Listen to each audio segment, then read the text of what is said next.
In 1981, Kenner wanted to expand upon its already successful Empire Strikes Back toy line. They decided to add new, smaller one-man vehicles that were inspired by, but not actually in the film. Once the designs were complete, they were approved by George Lucas himself and put into production. Dubbed mini rigs, Wave 1 had 3 to choose from: the MTV-7, MLC-3, and the PDT-8. And today, we'll be looking at the MTV-7 here on Kreed'S Collection.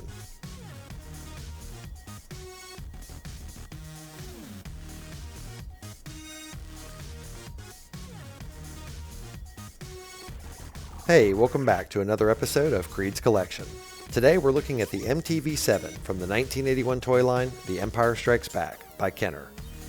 MTV stands for Multi-Terrain Vehicle, though it is exclusively shown navigating the icy surface of the frozen world of Hoth. A vehicle of the evil Empire, the MTV-7 was part of the assault on the Rebels' Echo base from the opening of the film. Or at least it's supposed to be, since it never actually makes an appearance. They were intended to supplement the toy line with vehicles at a lower price point, and Kenner designer Mark Bordeaux stated, "If you didn't see the mini rigs in the films, that's because they were always just out of camera range." And now that we know a little more about the MTV-7, let's take a closer look.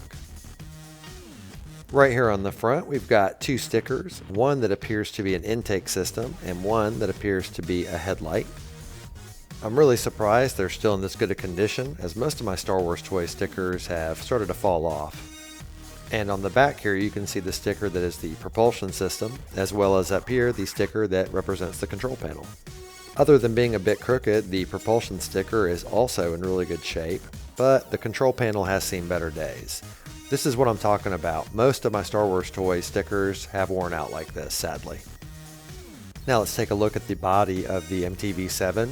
I really like the details that they've packed into this thing. All these lines make it feel like different pieces of armor, or like it was welded together with different pieces of sheet metal. Little details like this really help it seem more realistic. And no Empire vehicle would be complete without some sort of weaponry, and this one does not disappoint with a giant blaster cannon right on the front. Perfect for taking out Rebel scum. And it swivels to the left and to the right. Otherwise, you'd only be able to shoot at things directly in front of you. Alright, now let's take a look at the suspension system.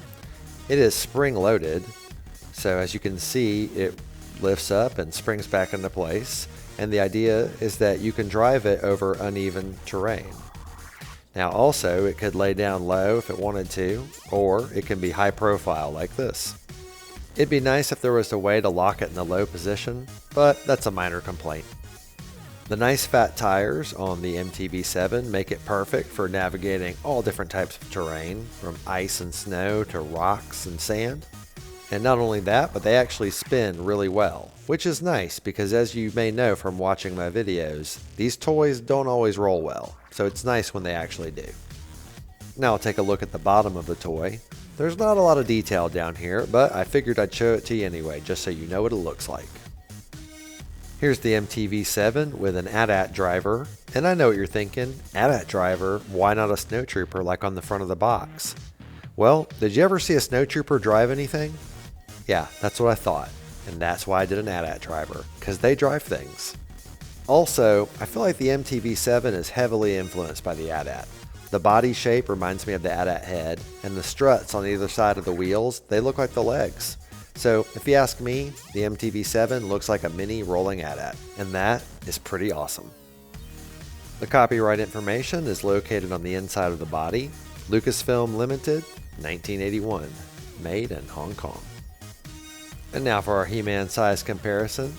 The MTV-7 is a little bit too small for He-Man to ride around in, but honestly, a vehicle designed like this doesn't look like it would be too out of place in the post-apocalyptic world of Eternia.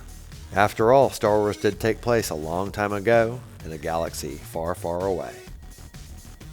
Thank you so much for taking the time to watch my toy review for the MTV-7 from the 1981 toy line, The Empire Strikes Back by Kenner. They did a great job designing these mini rigs. I really do feel like they fit in perfectly with all the other vehicles from the Star Wars films.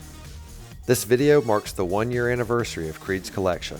Yeah, that's right, my first video was last year on August 8th, and I just want to take this moment to say thank you. If you've subscribed to me, or if you've left me a comment or a thumbs up, or even if you've just watched a couple of my videos, you really have no idea how much it means to me. I put a lot more effort and time into these videos than you may realize just casually watching them, and I really appreciate any support that you give me. Thank you so much. If you enjoyed the video, please leave a thumbs up, and if you have any thoughts, please leave a comment. I love reading and responding to them. And while you're at it, if you haven't already, please consider subscribing. I'd really appreciate it, and it would help my channel grow. I review a toy from my vintage collection every Wednesday, so I hope to see you next week and every week after, here on Kreed'S Collection.